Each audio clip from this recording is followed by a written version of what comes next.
What is going on, guys? Welcome back to Phono Gaming, and today we're looking at the brand new dungeon that came out with Season of Arrival's Prophecy. This dungeon is super sick, very creative, and it's not like any other content I've ever seen before, honestly. The whole vibe of it is very trippy. You're like upside down and you're twisting and all kinds of stuff, so it's a lot of fun to play, a lot of a different experience compared to a lot of the other things that are in the game. I highly recommend checking it out, and it is free to play, so you guys can all jump in and try this out. So yeah, guys, we wanted to put a guide together so that you guys can get through it as easily as possible.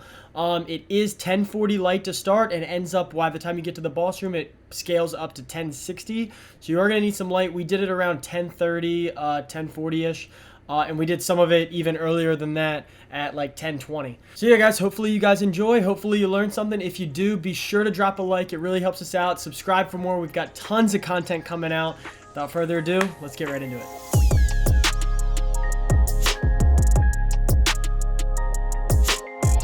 So after you've spoken with the Drifter, the Prophecy dungeon is going to appear in the tower, actually. It's not going to be on any planets or anything, so if you're trying to find it, it is in the tower down in the annex.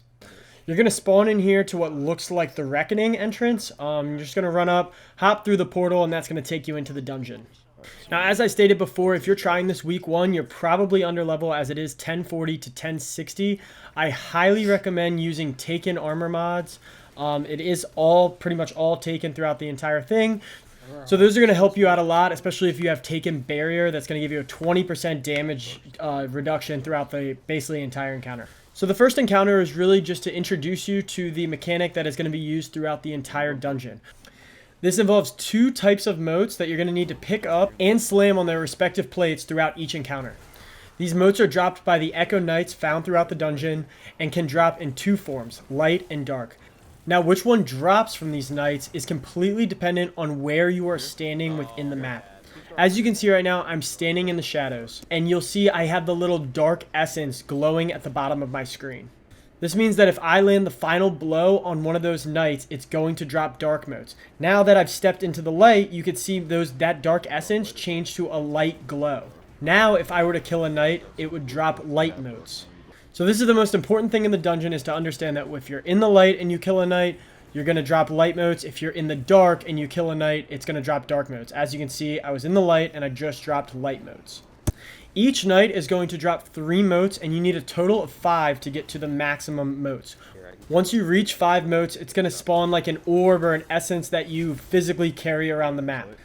So I'm going to pick up 2 more motes here, and that's going to give me my max light motes. And then, as I did before with the dark motes, I'm going to run to the light plate, and you're going to pull the right trigger, or whatever your shoot button / key is, respectively, and that will fire the mote to dispel that plate. Just remember, one of the most important things is you can't use any abilities because you will lose the mote. You can't drop it, you can't pick it back up, so you have to carry this the entire time. Be sure not to dodge or not to put a rift down or things like that. This got us messed up a couple times.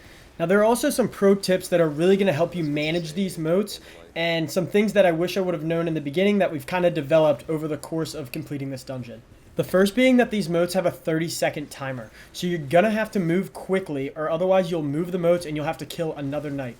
Now, just like normal Gambit, these motes have a lifetime on the ground. So a great mechanic is to pick up 2 motes, leave one on the ground like I just have, and you're going to go and try and kill another knight. Once you have another knight that's picked and you know that he's going to go down, you could pick up that final mote like I just came back, and that's going to refresh your timer. Now, although I didn't really need to do it here, I wanted to demonstrate it because it is really important in other encounters. Like I said, you only need 5 to get to max, and there's 3 that drop from each knight, so you effectively have 6 motes. So a great strategy is to pick up 2 and then try and find your next knight to kill. This way, you still have a third mote on the ground that you can pick up if you need to extend your timer because you're not killing the second knight fast enough. And this mode is completely optional because, as I said, you drop 3 from each knight and you only need 5. So if that one happens to disappear, or you happen to kill the other knight fast enough and you don't need to go pick up that extra, you still have the max motes. This provides a great safety net for you and helps extend the duration of your motes so that when you get into a rough situation and ads are spawning all over you, you have that extra time to get a second knight down and to pick up those motes, and you don't lose the first motes right away. This saved us multiple times and helped make our lives a lot easier, especially in the boss room. Now once you've slammed both plates in the first 2 rooms, you're going to make your way and kind of follow the purple pink lights up the cliffside, and you're going to find your way to the first encounter. So as you can see here, there's going to be light and dark plates once again. This does change throughout all the remaining encounters. It is kind of random. I believe it starts off even with 2 light and 2 dark, but after the first damage phase, you're going to have to check. Sometimes you'll have all light, sometimes you'll have all dark, sometimes you have 3 dark and 1 light. So it is important that after each phase throughout all the encounters that you check back again and see which ones you need so that you can create the proper motes. Now the idea here is to take down all 4 plates, and then that will bring down the boss's shield. The boss does boop you off the map, so be very careful trying to line of sight him on the pillars and things like that. This one can get pretty hectic, especially if you're low level, because the knights kind of spawn everywhere, but you're going to want to try and stay on the outsides and stay at cover. So just make your way through, take your time, and once you've slammed all 4 plates, the boss's shield is going to go down. Now you can deal damage. We were dropping a well here, using tethers, things like that. And Anarchy has been great throughout this entire encounter, especially since we are lower level light. It allows you to kind of just tag up bosses, tag up enemies, and then take cover so you're not exposed for too long. But we were able to do a ton of damage and actually 2-phase this. In the meanwhile, once you're about halfway through or do a specific amount of damage, you're going to see all these hobgoblins spawn. You're going to have to take them down immediately because they do shield the boss. So that's going to be like your #1 priority once that goes. Don't try and just burn through because they'll just shield the boss. So make sure that you take those down quickly and then get back to the boss damage. Also, another important thing to point out is just kind of give you an idea for the spawning. Lots of like little thrall are gonna spawn, and those generally were our first priority. We're gonna try and take those out quickly before we worry about knights, just to get all the extra adds down. They do seem to spawn on a timer, so it's not like you can just kill them and then you have infinitely on the knights. So you do need to kind of be quick. But once you get all the extra adds down, it makes it a lot easier to focus knights and to make sure that you're standing in the proper places. As you can see, the darks are normally easier because you're on cover and things like that. But when you need to step out into the middle of the map and get to the light motes, it's going to be really important that there's at least amount of adds as possible to shoot you while you're doing that. So once you guys have a handle of that, it's pretty straightforward. Just rinse and repeat, slam and then deal boss damage, and you'll have it done just like that. That'll unlock your first chest. This is a great place to kind of practice, get it down, really get a good feel for how the light works, how the mote dropping works, and kind of work that out with your team. Once again, practice picking up 2, leaving 1 down, get your timings right, because this is going to be the most important part throughout all of the encounters for the remainder of the dungeon. Moving on, a big purple plate will spawn in the middle of this room. You're going to all have to step on it, and that will basically teleport you into the next encounter. Here you're going to find like a big like barren wasteland, like desert. It's pretty cool. You're going to have to search around. You can use your Sparrow, which you didn't realize right at first. But you're going to go around and you're going to have to basically find these blights that have spawned throughout the map. Once you have found them, take your time, kind of push through, kill all the ads. Once again, if you're under light, really take your time. There are snipers that stand up on pillars, so I advise taking those out pretty quickly. But just go through, kill all the blights. And once you have taken out like the whole camp or area of blights, a new one will spawn somewhere on the map. So drive around again, find that, take it out, rinse and repeat. Now once you've gone through and you're clearing out the final one, you'll see like this little Tolan light is in the beginning, and you'll see the way is open. So I was just out killing off the last camp, and you'll see that Tolan light went towards one of 4 major doors. That door will open and you'll be able to move on to the next encounter. If you don't see which way Tolan goes or whatever, the door actually, you can see like it's pink right here. You can see that from the center. So just kind of spin around, and if you can't see it, just kind of do the loop on your Sparrow, and you'll see the Tolan light actually sitting in front of the door that you need to go through. Push through that hallway and you'll find yourself in this huge room, and this is where things start to get trippy. As you can see, it's almost like there's multiple floors on each side, some Inception looking thing. And throughout the encounter, you're going to have to clear each stage and then go up the lift, which will change the center of gravity and kind of pull you to the next floor. Now in this encounter, once again, you're going to be focusing primarily on the light and dark mote mechanics, except this time you're only going to slam on 1 plate per level. Now there will be 4 plates in the room, and you can see this Tolan light here. When you step on to start the encounter, it's going to fly off somewhere, and that's going to tell you which plate you need to slam on. As you can see right here, Tolan flew above this light plate right here on our left. And so now we're going to have to basically kill the knights to create light motes, get max light, and then slam on that plate to complete this floor. Now, once again, the timing and the spawning is the most important thing here to make sure that you can get 2 knights off.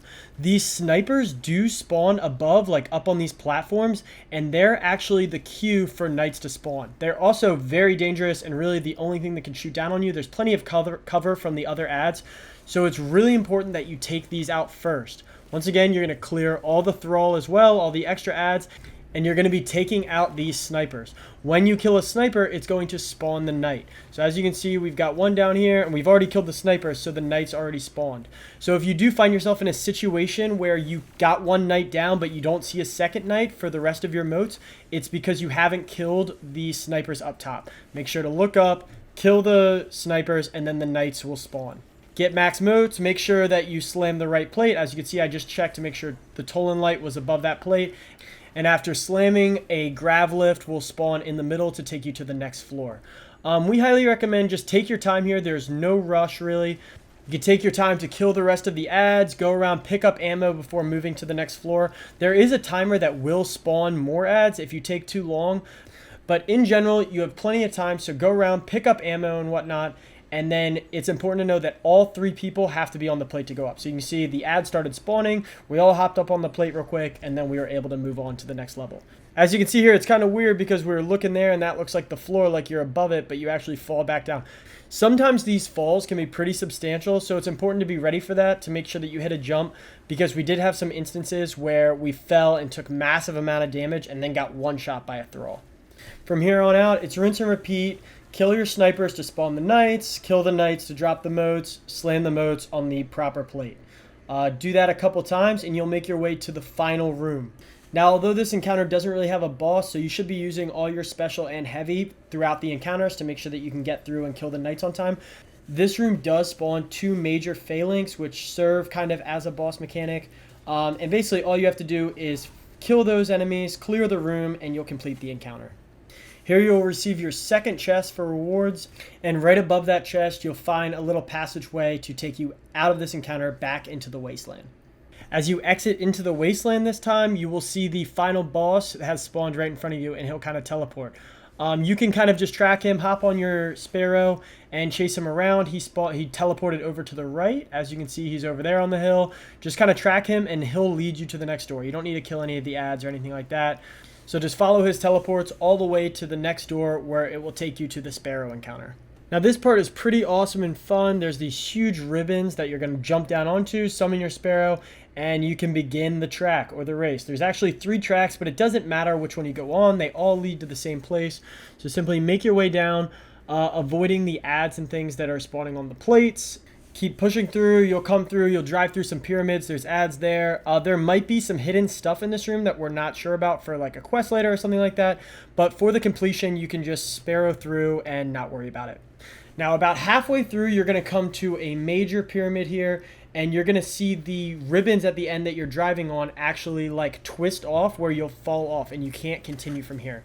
There will be a knight guarding a staircase, so you're going to kill that knight and then you can push through, climb the stairs, and this will take you up into a room.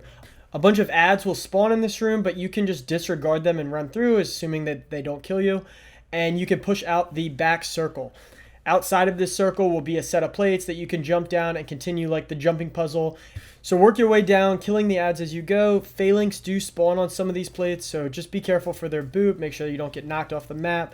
Kill them, keep making your way down, and you'll eventually make your way to more ribbons where you can continue on your Sparrow. Now this second track does have wall boops, as you can see, so be careful. You'll see I just got hit by one there. They can knock you off, so just take your time.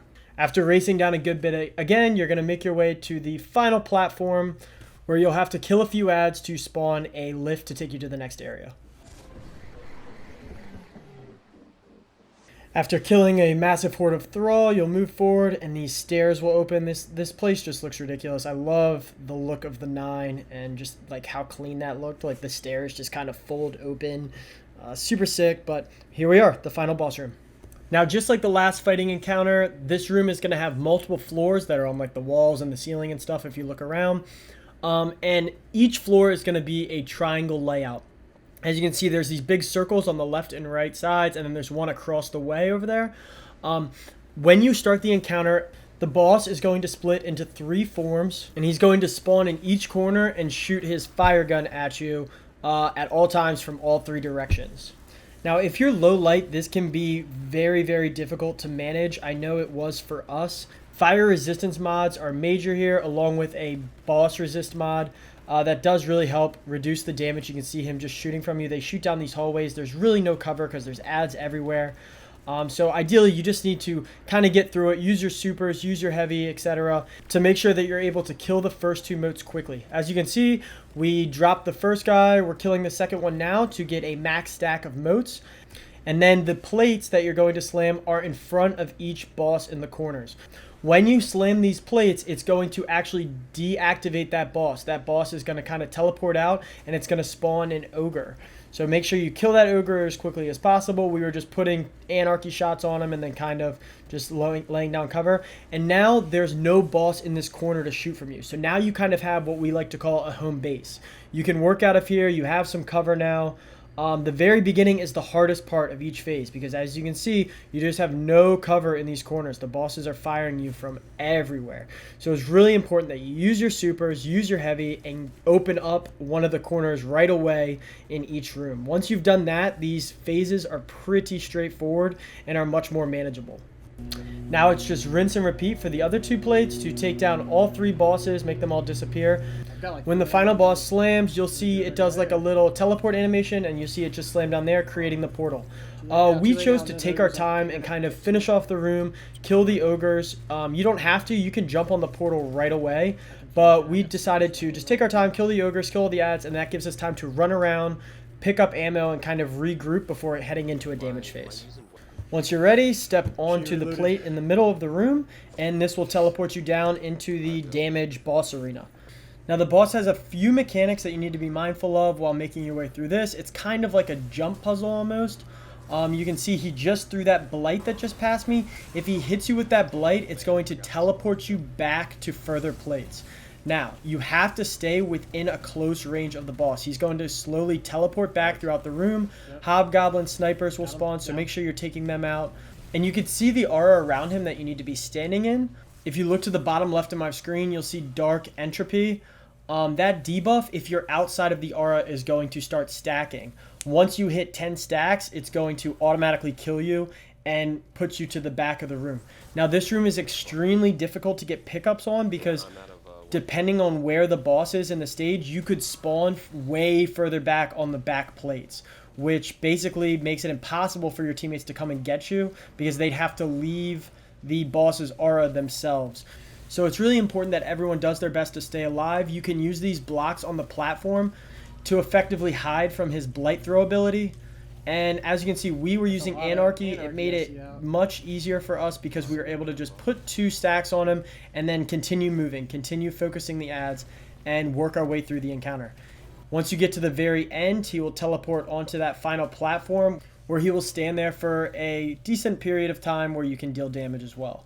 Now, we didn't actually think of this until we finished the encounter, but a great idea here is to use all of your supers. You know, we should have tethered there. We should have been putting down wells and whatnot, anything to help your damage, because there's no time limit here at the end. You can see we jump on the plate right away because we were ready to go, but you actually have unlimited time in that room once the boss is teleported back out. No more ads will spawn or anything like that. So if you guys are struggling, remember, you can use all of your supers in there, maybe, you know, put on Celestial or whatever and try and get some extra damage.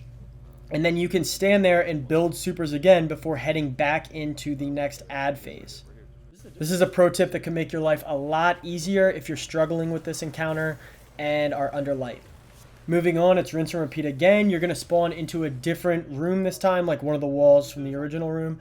And you're going to have to slam the 3 platforms again. Once again, I cannot stress enough, all 3 bosses are up right now, so there really is no cover. It is so important that you're efficient and you're able to kill the first 2 knights quickly. Use your supers to take down one of those bosses and open up a corner of the room. Until you do that, it's going to be chaos everywhere. You're not going to have any cover, and especially at low lights, it's going to be very difficult to survive. You can see we quickly were able to get our dark mode, and I moved on to slam that boss, opening up our home base. So yeah, guys, that's pretty much it. It's rinse and repeat like that until you kill the boss. Just another tip if you're struggling, or just one thing that I really wish I would have known and kind of taken more thought of is moat management. You can see we just killed that knight. I'm leaving these 2 down because I'm trying to find out where the next knight is. I reset my timer, still leaving another moat down. I have my 2 that I need, and that way if we don't have the knight, or if someone dies and we got to kind of regroup, I can still go pick up that moat in the back to reset my timer. Keeping this timer fluid and leaving options to make it as long as possible is going to be the most important thing, because if you run out, now you're starting from square 0. We were able to get that. I could leave that extra moat that was on the ground and get the slam off. It's things like this and this kind of timing and awareness that's going to help you really get through. I can't tell you how much we struggled just killing one knight and then not getting the second moats, and that's really the downfall of many teams that I've seen so far. So take your time, have good moat management, leave them on the ground, use all the timers to their max duration to give you the most time and efficiency as possible. With Anarchy, it's a very easy 3-phase. We had barely any health left on our 3rd time in. So just avoid his Blight ability, stay within range of him, take out the ads, and just keep Anarchy on him, and you guys should be able to get through this quite easily. So yeah, guys, that's the full brand new dungeon from Season of Arrival, the Prophecy Dungeon.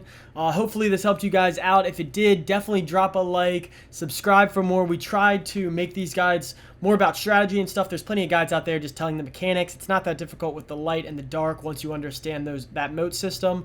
But we try to just give you an insight on some of the strategies we've developed and a lot of little pointers that will help make your lives a lot easier when you step into this. So if it did help you, please leave a like. These videos take a lot of time, and it helps us out a lot if you can just drop a like, subscribe. We hope to see you guys around on the wagon. Share it with your friends so that they can get this done quickly as well. We'll see you guys around. We'll see you next time. Peace.